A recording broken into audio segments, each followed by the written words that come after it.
Maraming salamat po at mabuhay ang mga magsasaka ng Davao Oriental.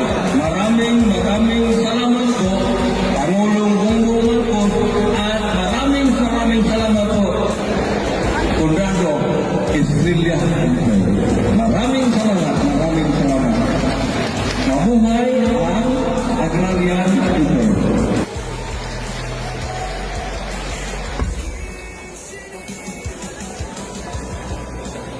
Ang isa pang magandang bilhin na itanim natin upang umunlad ang buhay ng magsasaka.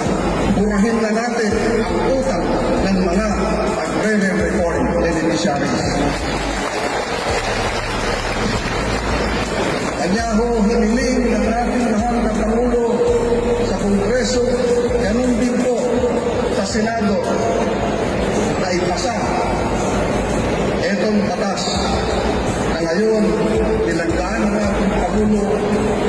Ito pong batas na ito ay ang Republic 11953